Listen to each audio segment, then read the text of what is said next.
ये आकाशवाणी गोरखपुर है। अब आप सोने निगम से क्षेत्रीय समाचार सुनिए। मुख्यमंत्री योगी आदित्यनाथ ने कहा कि सभी ने 2014 के बाद बदली हुई काशी को देखा है। जैसे काशी बदली है, वैसे ही देश और उत्तर प्रदेश में भी बदलाव आया है। भारत के पास आज विश्व स्तरीय इंफ्रास्ट्रक्चर है। एक भारत श्रेष्ठ भारत की परिकल्पना साकार हुई है। प्रधानमंत्री मोदी के नेतृत्व में महज 10 वर्ष में देश 5वीं सबसे बड़ी अर्थव्यवस्था बन चुका है। मुख्यमंत्री आज वाराणसी के रुद्राक्ष कन्वेंशन सेंटर में विश्वकर्मा जयंती व स्वच्छता ही सेवा कार्यक्रम के दौरान मौजूद जनसमूह को संबोधित कर रहे थे। इस अवसर पर उन्होंने पीएम विश्वकर्मा योजना के लाभार्थियों को ई वाउचर, प्रशिक्षण प्रमाण पत्र और लोन का चेक प्रदान किया। उन्होंने वाराणसी के 104 परिषदीय विद्यालयों में आईआईटी चेन्नई के सहयोग से विद्या शक्ति योजना का शुभारंभ और 1143 परिषदीय विद्यालयों में स्मार्ट क्लास का लोकार्पण भी किया। गांधी जयंती के अवसर पर आज प्रदेश भर में स्वच्छता ही सेवा अभियान का शुभारंभ हुआ। मुख्यमंत्री योगी आदित्यनाथ ने वाराणसी के दशाश्वमेध घाट पर स्वच्छता अभियान की शुरुआत की। इसी क्रम में उप मुख्यमंत्री केशव प्रसाद मौर्य ने लखनऊ के बालागंज चौराहे पर भारतीय जनता पार्टी द्वारा आयोजित स्वच्छता कार्यक्रम में सभी को सफाई की उपयोगिता बताई। वहीं गोरखपुर में प्रभारी मंत्री स्वतंत्र देव सिंह ने रामगढ़ ताल क्षेत्र स्थित नौकायन से प्लाक रन की शुरुआत की। इसी तरह प्रयागराज, कानपुर, मथुरा, अयोध्या, बस्ती, देवरिया, कुशीनगर समेत सभी जिलों में अभियान के तहत विभिन्न कार्यक्रमों का आयोजन कर स्वच्छता का संदेश दिया गया। इस वर्ष अभियान का विषय स्वभाव स्वच्छता, संस्कार स्वच्छता रखा गया है।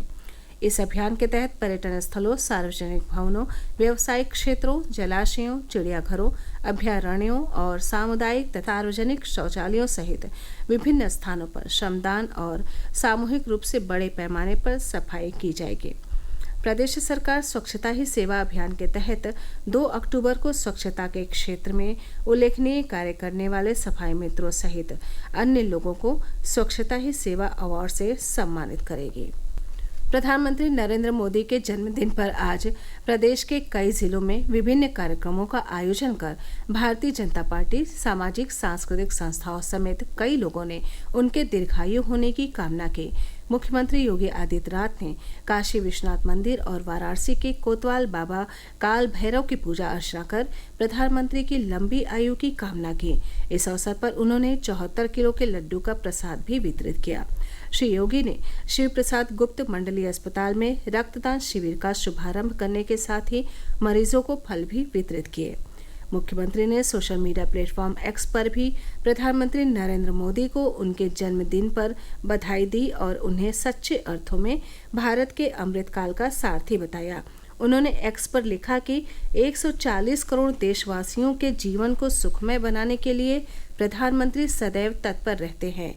नेशन फर्स्ट की पावन भावना से ओतप्रोत अंत्योदय के प्रण और विकसित भारत, आत्मनिर्भर भारत के लक्ष्य की सिद्धि के लिए समर्पित उनका जीवन हर क्षण हमारे लिए प्रेरणा है। उधर मुख्यमंत्री ने लखनऊ में प्रधानमंत्री नरेंद्र मोदी के जीवन पर आधारित प्रदर्शनी का भी उद्घाटन किया। प्रदेश के विभिन्न जिलों में हल्की से मध्यम बारिश का सिलसिला जारी है। मौसम विभाग के मुताबिक अगले 72 घंटों तक पूर्वांचल के कई जिलों में आंधी के साथ बारिश और वज्रपात होने की भी आशंका है। उधर बारिश और बांधों से पानी छोड़े जाने के कारण गंगा, यमुना, शारदा और घाघरा नदी का जलस्तर बढ़ने से प्रदेश के 20 से अधिक जिले बाढ़ के पानी से घिरे हुए हैं।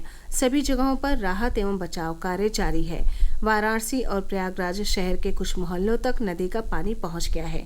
बस्ती, संत कबीरनगर और गोरखपुर के 30 से अधिक गांव बाढ़ से प्रभावित हैं। इसी तरह लखीमपुर खीरी, फर्रुखाबाद, गोंडा, जालौन, सीतापुर, बहराइच, बाराबंकी, रामपुर, बदायूं, बलिया, आगरा, गौतम बुद्ध नगर, बांदा, हमीरपुर, पीलीभीत, अयोध्या, मिर्जापुर, फर्रुखाबाद और देवरिया में बाढ़ से बड़ी आबादी प्रभावित है। साथ ही फसलों को भी काफी नुकसान हुआ है। फिरोजाबाद जनपद के थाना शिकोहाबाद स्थित नौशहरा क्षेत्र के एक मकान में कल देर रात पटाखों में आग लगने से हुए विस्फोट में एक बच्ची सहित 4 लोगों की मौत हो गई, जबकि 10 से अधिक लोग घायल हो गए।